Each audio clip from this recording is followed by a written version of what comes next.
Good evening, folks. This is Deb Delapiana, and this is a short take. So tonight, we're not going to talk about the Orange Jackaloon, and we're not going to talk about Joe Biden's age. We're not going to talk about Kevin McCarthy being referred to the Ethics Committee for pushing someone in a hallway. And we're not going to talk about Mark Wayne Mullen challenging the head of the union to during a congressional meeting he wanted to just punch his lights out in the middle of the freaking floor. We're not going to talk about that tonight. We will be talking about that later. But tonight we're going to talk about Anthony Devolder, otherwise known as George Santos. And I'm not even sure we actually know his real fucking name yet. So just not too long ago, this evening, after I get home from my errands, I read an article about now George Santos, because of the scathing ethics committee report, is not seeking re-election. Now, it's been reported in the Times, the Washington Post, AP, it's all over the place. But the real question is, do we actually think we should believe George Santos? Because the man is a freaking pathological liar. He has lied about everything, okay? Everything. And speaking of that, if you haven't read the Ethics Committee report, it's only 8 pages. So there is a YouTube version of this video going up later tonight, and it will have the actual report, okay? As well as a full list of all of the indictments that he faces. So let me just read a couple of these to you. Okay, this is the crux of the Ethics Committee report.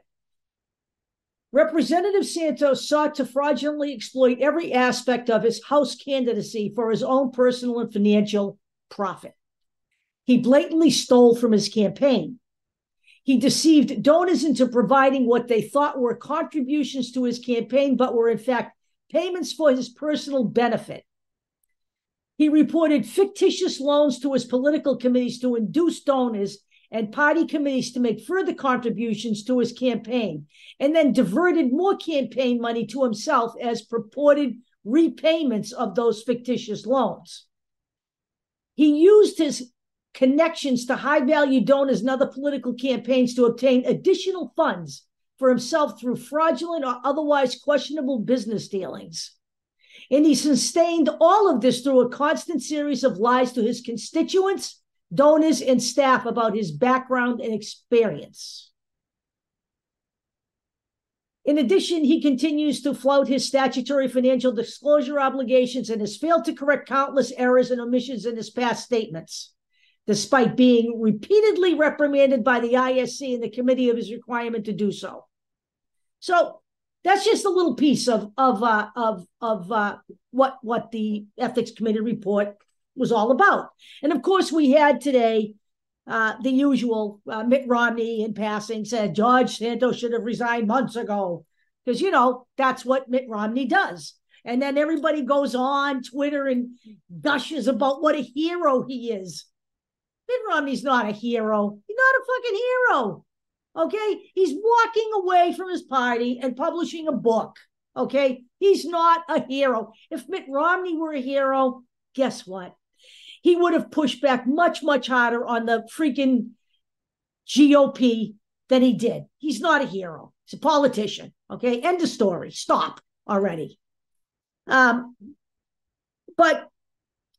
the long and the short of it is now, so here we are. He's not going to run for re-election, okay? Which we don't really know, because he's George Santos and he's a liar. And that's now not good enough, because there are now several more GOP representatives who want to make the attempt to oust him again. So they are going to vote again to see if they can get rid of him.